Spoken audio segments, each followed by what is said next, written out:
Halo para pemirsa yang budiman, saya doakan semoga sehat selalu dan dilancarkan semuanya. Kali ini admin akan membahas pesawat A4 Skyhawk yang dibeli Indonesia dari Israel dan mengapa pesawat serang berbasis kapal induk yang relatif primitif menjadi begitu diminati. Yang pertama, kenapa Indonesia beli jet tempur dari Israel? Pada saat itu, meski tidak memiliki hubungan resmi, Israel dan Indonesia sebenarnya bekerja sama secara sembunyi-sembunyi untuk memperoleh jet tempur tersebut. Saat itu Mayor Jenderal LB Murdani, Kepala Badan Intelijen Strategis ABRI, mengemukakan gagasan untuk skenario ini. Ia merekomendasikan Indonesia membeli jet tempur A4 Skyhawk Israel dalam kondisi bekas. Persoalannya, kerjasama antara Indonesia dan Israel tidak bisa dilakukan karena lemahnya hubungan diplomatik. Namun Indonesia bukannya tanpa harapan. Pada bulan Juni 1979, Indonesia akhirnya melaksanakan Operasi Alpha. Tujuan satu-satunya adalah secara diam-diam mengimpor pesawat tempur A4 Skyhawk bekas Israel tanpa menarik perhatian masyarakat umum. Pabrikan Amerika McDonnell Douglas membuat jet tempur A4 Skyhawk. Israel adalah salah satu negara yang menggunakan A4 Skyhawk di luar Amerika Serikat pada saat itu.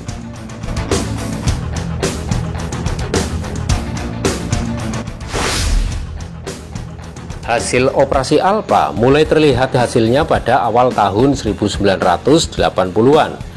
Demikian kutipan edisi kumpulan majalah angkasa bertajuk Pesawat Kombatan TNI Angkatan Udara dari legenda Curren hingga kekuatan flanker. Secara khusus, pada bulan Mei 1980, 31 pesawat A4E kursi tunggal dan 2 kursi ganda TA-4H dikirim dari Israel ke Indonesia dengan kapal laut. Unit-unit tersebut dikirim dalam berbagai gelombang, semuanya dengan hati-hati dan bijaksana. Oleh karena itu, tidak mengherankan jika proses pengiriman jet ini memakan waktu cukup lama. Pengiriman selesai pada tanggal 31 Agustus 1982 setelah total 21 bulan.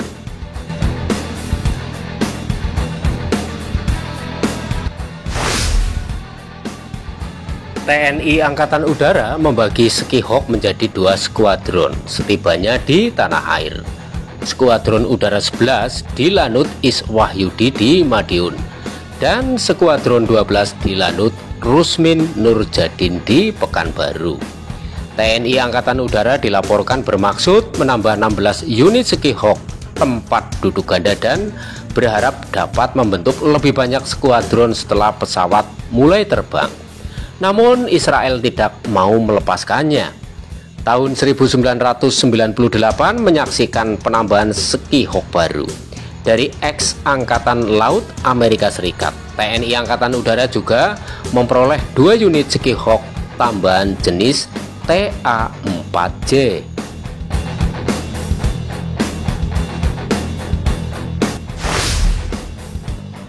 Dikirim ke Indonesia dengan cara kamuflase. 4 Skyhawk pertama 2 kursi tunggal dan 2 kursi ganda tiba di Indonesia pada tanggal 4 Mei 1980 melalui pelabuhan Tanjung Priuk, Jakarta, dibungkus dengan F4EF Tigers. Tujuan kamuflase tersebut adalah agar tampak seolah-olah itu adalah paket berisi F5EF Tiger yang diangkut oleh pesawat Angkatan Udara AS keesokan harinya.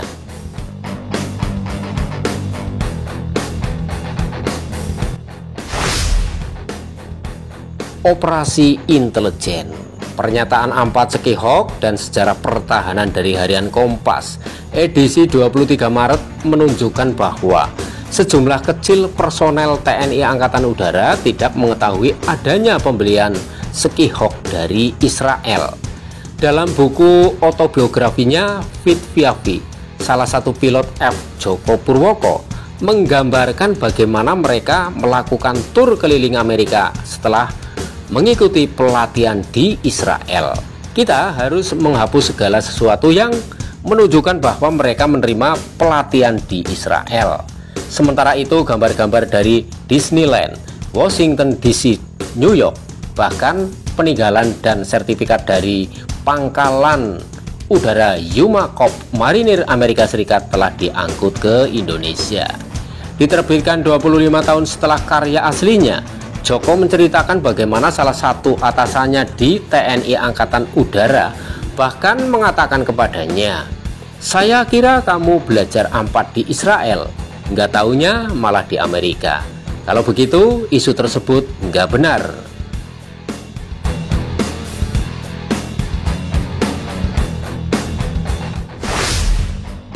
Saat peresmian Monumen A4 Sekihok pada 14 Maret 2017, beberapa pensiunan berbicara tentang betapa menyenangkannya perjalanan mereka ke Israel. Bagio, petugas teknis A4 Sekihok, menjelaskan bagaimana namanya diubah menjadi Boris. Di sana sempat digeledah juga saat nonton bioskop, kata Bagio. Dinas Rahasia Israel Mossad bahkan mengunjunginya dan memintanya agar segera berangkat ke Jerman karena akan ada tamu di pangkalan Israel. Bagio memperoleh paspor Vietnam dan nama Vietnam dalam waktu kurang dari 2 jam. Dia terpaksa mengakui bahwa dia adalah pemilik restoran Vietnam yang berharap bisa mendirikan perusahaan di Jerman. Bagio akhirnya lolos karena pernah khawatir seseorang akan memintanya untuk berbicara bahasa Vietnam di imigrasi Jerman.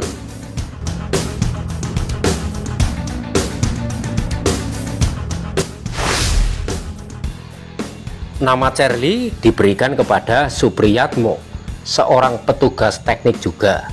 Setelah menghabiskan 40 hari berkeliling Amerika Serikat, dia tiba di Israel tanpa membawa barang bawaan apapun. Otoritas sipil Israel percaya bahwa organisasi Supriyatmo berasal dari Singapura, meskipun tentara Israel di pangkalan tersebut mengetahuinya. Persoalan muncul ketika seseorang menanyakan pertanyaan lugas. Singapuranya di mana? Boleh titip beli lensa kamera? Faktanya salah satu anggota belum pernah ke Singapura sebelumnya. Dia memang diam, makanya dia bertanya dalam bahasa Jawa ke petugas lain, ujarnya.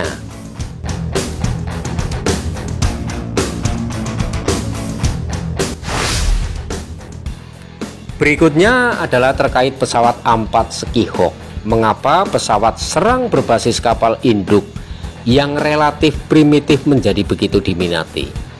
Amerika Serikat membangun Douglas A4 Sekihok, sebuah pesawat serang berbasis kapal induk, pada tahun 1950-an. Tidak ada hal khusus yang perlu diperhatikan tentang pesawat ini. Ia melakukan perjalanan dengan kecepatan subsonik dan tidak memiliki peralatan dan persenjataan yang mutakhir.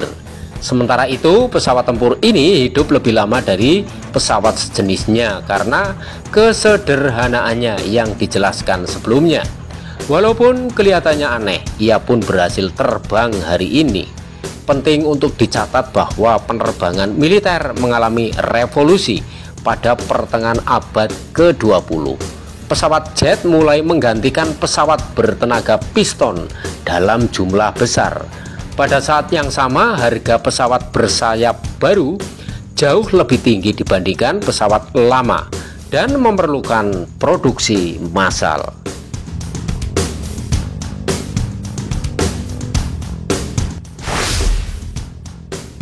Sebagai hasilnya, Douglas Aircraft Company berusaha mengatasi masalah ini. Tujuan dari perancang pesawat jet adalah untuk membuat segala sesuatunya sesederhana mungkin.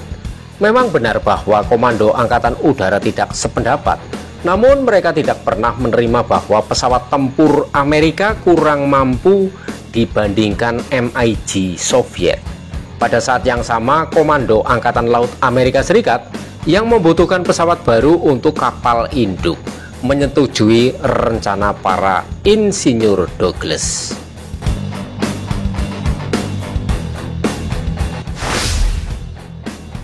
Beginilah cara A4 Skyhawk diciptakan.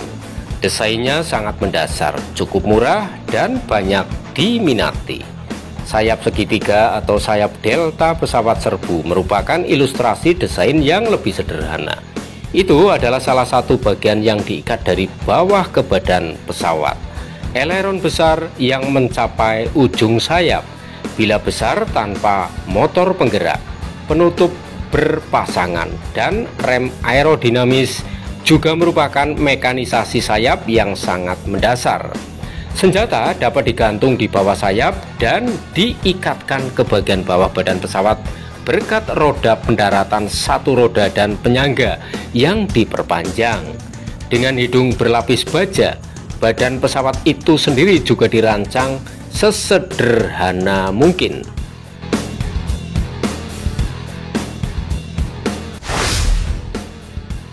Pembangkit listriknya adalah mesin jet tunggal dengan daya dorong 38 kN. A4 Skyhawk dilengkapi dengan banyak roket terarah, bom, dan 2 meriam 20 mm. Pesawat ini dapat melaju dengan kecepatan maksimum 1118 km per jam. Namun kecepatan jelajah subsoniknya sekitar 950 km per jam. Pesawat serbu berbasis kapal induk memiliki jangkauan penerbangan 1.800 km. Ia juga menerima sistem pengisian bahan bakar dalam penerbangan, menjadikannya pesawat tempur pertama dalam sejarah Amerika yang melakukannya.